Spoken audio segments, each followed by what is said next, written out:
নারকেল দিয়ে অনেক রকম রেসিপিই তো আপনারা বানিয়েছেন, কিন্তু নারকেলের এরকম বরফি আপনারা কি কখনো বানিয়ে দেখেছেন? যদি না বানিয়ে থাকেন তাহলে এই রাখি পূর্ণিমায় একবার অন্তত বাড়িতে এই রেসিপিটা ট্রাই করে দেখতে পারেন। মুখে দিলেই কিন্তু মিলিয়ে যায় এবং অসাধারণ সুন্দর স্বাদের হয় এই রেসিপিটা। এটা আপনি যাকেই খাওয়াবেন সেই কিন্তু আপনার প্রশংসায় একেবারে পঞ্চমুখ হয়ে যাবে। বাই দ্য ওয়ে, আমি সাধনা আর আপনারা রয়েছেন সাধনার সাথে সাধনার ছেলে। আজকে আমার রেসিপি নারকেলের বরফি। এটা কিন্তু একেবারেই সহজ একটা রেসিপি। শুধু পরিমাপগুলোকে একটু সঠিকভাবে যদি আপনারা জেনে নেন তাহলে কিন্তু বাড়িতে আপনারাও এইরকম বরফি খুব সহজেই বানিয়ে ফেলতে পারবেন। নারকেলের বরফি বানানোর জন্য এখানে আমি নিয়ে নিয়েছি কোরানো নারকেল। এই নারকেলটা কিন্তু একদম নর্মাল যে কোরানোটা সেটাই কিন্তু এখানে আছে, কিন্তু এই বরফি বানাতে গেলে এইরকম নর্মাল কোরানো নারকেল নিলে হবে না। এটা কিন্তু আর একটু ভালো করে মিক্সিং গ্রাইন্ডারে ব্লেন্ড করতে হবে, তবেই কিন্তু বরফিটা একেবারে মোলায়েম হবে, যাতে করে মুখে দিলেই সাথে সাথেই মিলিয়ে যাবে। তাই আমি একটা মিক্সার গ্রাইন্ডার নিয়ে নিয়েছি। এর মধ্যে আমি নারকেলগুলোকে দিয়ে দেব।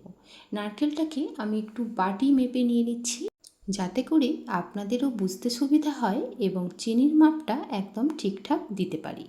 আমি এখানে এরকম বাটির 3 বাটি নারকেল কোড়ানো নিয়ে নিয়েছি। 3 বাটি নারকেল কোড়ানোর জন্য অর্ধেক অর্থাৎ 1.5 বাটি চিনি আমি এখানে দিয়ে দেব। এটাই কিন্তু একদম পারফেক্ট মাপ। এর থেকে কম দিলে কিন্তু আপনার বরফিটা পারফেক্টভাবে তৈরি হবে না। এবারে দেখুন আমি এখানে দিয়ে দিচ্ছি এরকম 10 টাকা দামের একটা আমুল স্প্রের প্যাকেট। এটা আমি সবটাই দিয়ে দিয়েছি। দিয়ে আমি খুব ভালো করে এটাকে ব্লেন্ড করে নেব। দেখুন এটাকে ব্লেন্ড করে নিয়েছি। আমি কিন্তু একদম মিহি করে ব্লেন্ড করব না। যেটা একটু নারকেলটা বড় বড় ছিল সেটা সামান্য একটু গুঁড়ো গুঁড়ো হয়ে গেছে, একটু দানা দানা ভাব থাকবে, সেরকমভাবেই কিন্তু এটা ব্লেন্ড করে নিতে হবে। এবার আমি ওভেনে একটা কড়াই বসিয়ে দিয়েছিলাম। কড়াইটা অল্প গরম হয়ে এলে আমি এই সমস্ত নারকেল বাটাটাকে এখানে দিয়ে দিচ্ছি।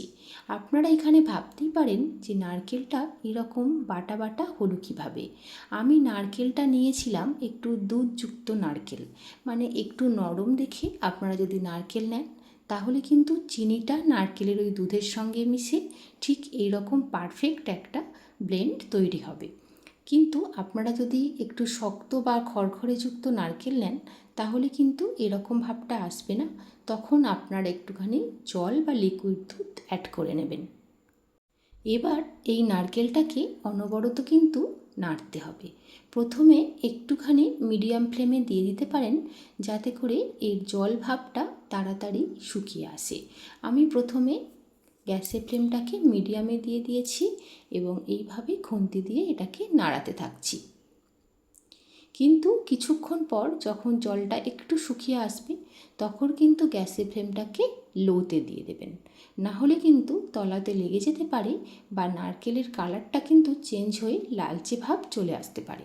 সেক্ষেত্রে বরফিগুলো দেখতে কিন্তু ভালো লাগবে না।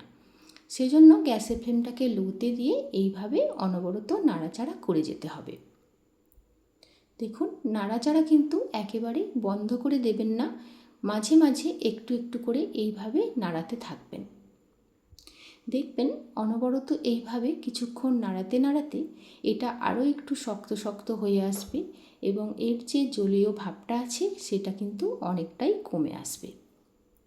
ঠিক যেভাবে নারকেল নাড়ু বানান সেইভাবেই কিন্তু সেই প্রসেসেই কিন্তু এটা করতে হবে। দেখুন আমি আরও 5 থেকে 7 মিনিট এইভাবে অনবরত নাড়াচাড়া করেছি এবং একটা পর্যায়ে দেখুন এরকম শুকনো শুকনো একটা ভাব চলে এসছে। ঠিক যেমন সন্দেশ বানাতে গেলে একটুখানি যেরকম একদম গায়ে গায়ে শুকনো শুকনোভাবে তৈরি করতে হয় ছানাটাকে, ঠিক এইভাবেই কিন্তু এই নারকেলটাকে তৈরি করতে হবে। দেখুন এই রকম শুকনো শুকনো হয়ে আসবে এবং কড়ার গায়ে থেকে কিন্তু ছেড়ে আসবে, তখনই বুঝবেন এটা কিন্তু একেবারেই তৈরি হয়ে গেছে। দেখুন এটাকে আমি আরও একটু ভালো করে নাড়াচাড়া করে নিচ্ছি, যাতে করে এর মধ্যে কোনো রকম জলীয় ভাব না থাকে, একেবারে যাতে শুকনো শুকনো হয়ে আসে। দেখুন আমার নারকেলটা কিন্তু রেডি হয়ে গেছে।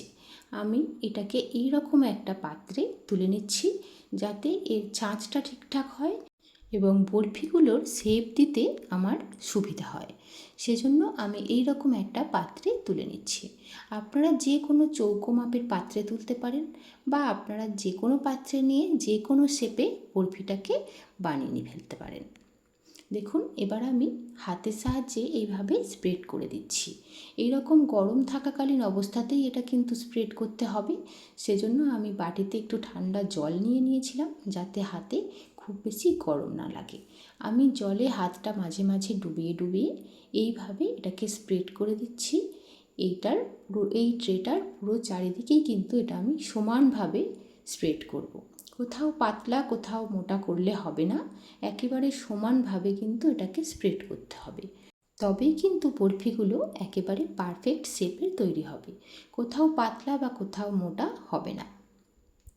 দেখুন, এইভাবে হাত দিয়ে দিয়ে আমি পুরো ট্রেটার চারিদিকে নারকেলগুলোকে স্প্রেড করে দিয়েছি।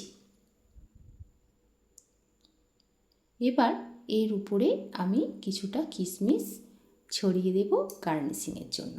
আপনারা কিশমিশের বদলে কাজু, পেস্তা যে কোনো কিছু দিয়েই কিন্তু গার্নিশিং করে নিতে পারেন। এটা আপনাদের পছন্দের উপর ডিপেন্ড করছে। আপনারা যেমন পছন্দ তেমনভাবেই কিন্তু এটাকে সাজিয়ে নেবেন। আমি কিশমিশ দিয়ে এইভাবে সাজিয়ে নিচ্ছি। দেখুন, এতে কিন্তু খুবই সুন্দর দেখতে লাগছে। আর যখন আমি এটাকে চৌকো চৌকো শেপ দিয়ে কাটবো, তখন কিন্তু প্রত্যেকটা বরফির ওপর একটা করে কিশমিশ পড়বে। আমি সেই রকম মাপ করেই কিন্তু কিশমিশগুলোকে সাজিয়ে দিয়েছি। এবার এটাকে ঠান্ডা হতে দিয়েছিলাম প্রায় 1 থেকে 1.5 ঘন্টা। 1 থেকে 1.5 ঘন্টা পর আমি এটাকে কেটে নিচ্ছি এরকম চৌকো শেপে। আমার এটাই পছন্দ। আপনারা কিন্তু যেমন খুশি তেমন শেপ দিয়েই এটাকে কেটে নিতে পারবেন। 1 থেকে 1.5 ঘন্টা পর এটা কিন্তু বেশ শক্ত হয়ে আসবে, তবে এতটাও শক্ত হবে না যে আপনারা এটা খেতে পারবেন না। এটা কিন্তু নারকেল নাড়ুর মতো অতটা শক্ত হবে না, ঠিক যেমন বরফির পাকটা থাকে ঠিক তেমনই কিন্তু হবে। তাহলে দেখলেন তো বাড়িতেই কত সহজে নারকেল দিয়ে এরকম অসাধারণ স্বাদের বরফি বানিয়ে ফেলা যায়। যদি রেসিপিটা আপনাদের ভালো লেগে থাকে তাহলে অবশ্যই লাইক করে দেবেন এবং বন্ধুদের সঙ্গে অবশ্যই করে শেয়ার করে দেবেন। আর আপনি যদি আমার চ্যানেলে প্রথম হন তাহলে চ্যানেলটিকে সাবস্ক্রাইব করার অনুরোধ রইল এবং পাশে থাকা বেল বাটনটিকে অবশ্যই করে প্রেস করে দেবেন। অসংখ্য ধন্যবাদ এতক্ষণ আমার সঙ্গে থাকার জন্য। দেখা হচ্ছে খুব তাড়াতাড়ি নতুন একটা রেসিপি নিয়ে। ততদিন খুব ভালো থাকবেন ও সুস্থ থাকবেন।